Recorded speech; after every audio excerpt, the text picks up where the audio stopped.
is set.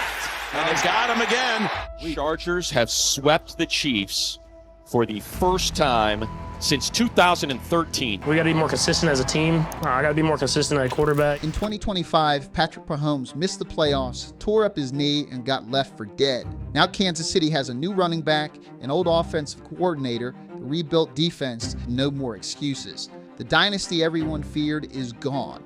Dunzo. What replaces it could be angrier, more balanced, and a whole lot harder to kill, though. So are Mahomes and the Chiefs finished?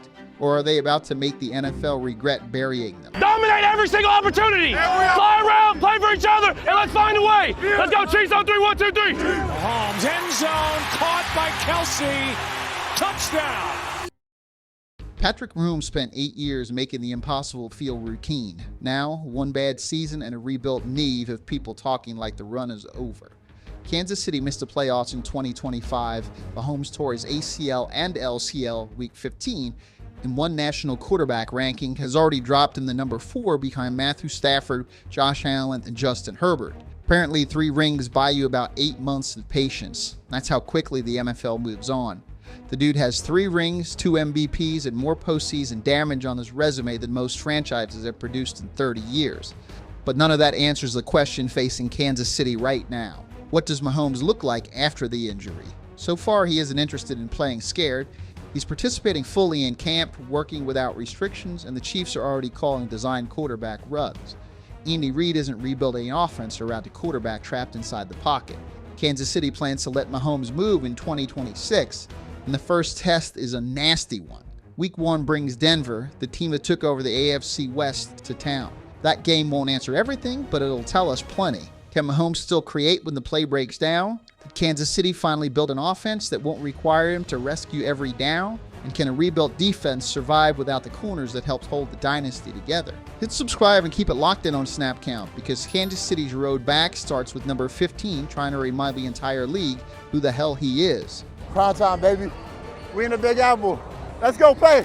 For nearly a decade, NFL fans outside of New England kept declaring Brady and the Patriots dead. Then January arrived and we all looked stupid. Kansas City is entering that stage. The difference is that the Chiefs gave the Dabbers actual evidence in 2025. Mahomes went 6-8, threw for 3,587 yards and 22 touchdowns, completed a career-low 62% of his passes, and took 34 sacks in 14 games. Those are decent numbers if you're immortal. They're alarming for Patrick Mahomes. The pressure numbers were even uglier. His completion rate dropped to 41.9% when the pocket collapsed, and the dude spent too many Sundays creating emergency exits instead of running Andy Reid's offense. The protection broke down, penalties killed drives, receivers struggled to separate consistently, and Travis Kelce led the team in receptions at 36 years old. That's a problem when your oldest weapon is still the most dependable answer. Rashee Rice and Xavier were supposed to make that transition easier. Instead, the offense kept slipping back into the same routine. Mahomes buys time, Kelce finds space, and everybody hopes number 15 creates something before the defense kills him. That formula carried Kansas City for years. In 2025, it finally cracked. 2nd and 9. Mahomes scanning, deflected in the air. Intercepted, Jalen Petrie. The Chiefs missed the playoffs for the first time in more than a decade, and the season ended with Mahomes suffering the worst injury of his career. So no, Kansas City can't dismiss last year's bad luck. Mahomes played below his standard, the offense failed him too often, the receiving corps stayed unsettled, and the old answers stopped producing championship results. So the Chiefs didn't need a patch job. They needed to rebuild the offense around the version of Mahomes who comes back. Kansas City's offensive rebuild starts with a familiar voice.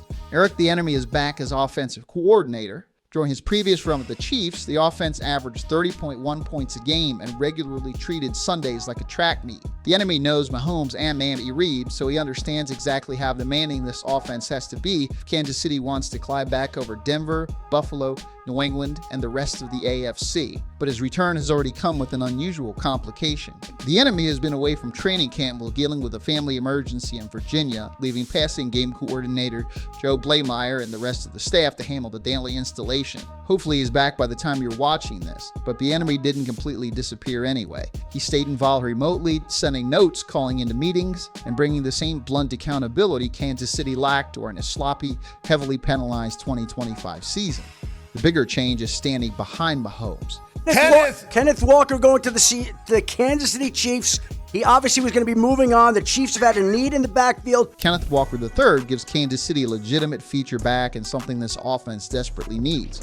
A way to win without turning every important down into a Patrick Mahomes rescue mission. Mahomes coasted the 6th highest scramble rate in football last season. Some of that came from his ability to create. Too much came from the protection breaking down the offense running out of clean answers. Walker changes the math. Defenses can't live in light boxes, flood the passing lanes, and assume Kansas City will abandon the run the second things get uncomfortable. Walker can punish those fronts, create explosive plays, and keep the offense moving when Mahomes doesn't need another defender driving at its reconstructed knee. Kansas City paid early and landed a proven weapon before the price climbed again. Now the offensive line has to make that matter. The interior returns, given the Chiefs' stability where Mahomes needs it most. Jawan Taylor has gone after penalties and protection problems for repeatedly drag the offense backwards, and that removes one source of chaos. It doesn't automatically solve the tackles. Kansas City still has to prove it can protect Mahomes without asking him to escape the pocket every third snap. The Chiefs can fix the protection and a future back and bring the enemy home, but none of it works unless somebody consistently gets open. That remains the biggest question surrounding this offense. Travis Kelce still led the Chiefs in reception last season, and at this stage of his career, that shouldn't be the plan. Kelce can still find the soft spots, move the chains, and make defenses miserable in the red zone, but Kansas City needs him as a dangerous piece of the offense instead of the emergency answer every time Mahomes needs a completion. That responsibility falls on Rashee Rice and Xavier Worthy. Yeah, let's do it. Let's do it. Rice has the size and physicality to become Mahomes' volume target, but he needs to consistently win underneath, work through contact, and give the offense easy completions when defenses bring pressure. Worthy has the speed to force safeties to retreat, but he has to become more than a deep threat. Kansas City needs him winning routes at every level, turning short throws into explosive plays, and punishing defenses that focus too much on Rice or Kelce. Those two should control the passing game, but a much stranger picture has been playing out in early training camp. Because of injuries and depth chart movement, Mahomes has spent considerable time throwing to a first-team group featuring Jalen Royals, Tyquan Thornton, and Andrew Armstrong. It's not exactly Hill, Kelce, and Watkins, but maybe this becomes another example of Mahomes elevating players nobody else believed in. I mean, he's done it before. Stepping up and throwing long. Has a man downfield, and he's got it! DeMarcus Robinson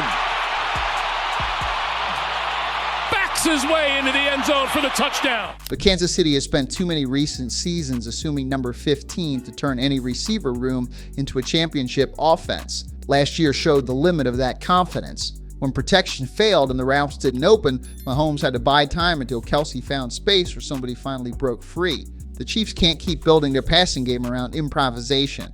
Rice has to become the reliable target. Worthy has to become the explosive one, and somebody from that anonymous camp group has to give Mahomes a third option who can trust when injuries hit, because Kansas City's offense isn't going to look new until the next generation finally takes control. Yeah, the rebuild on that side of the ball gets most of the attention, but the defensive reset may decide whether any of it matters. Steve Spagnuolo built championship defenses by trusting his corners on islands while he attacked quarterbacks from every direction. That gets a lot harder when Trent McDuffie and Jalen Watson are gone. Those two already understood the disguise, communication, and control chaos that makes Spagnuolo's system work. Now Kansas City has to replace them without simplifying the defense that carried this team through plenty of ugly offensive Sundays. The first answer is familiar.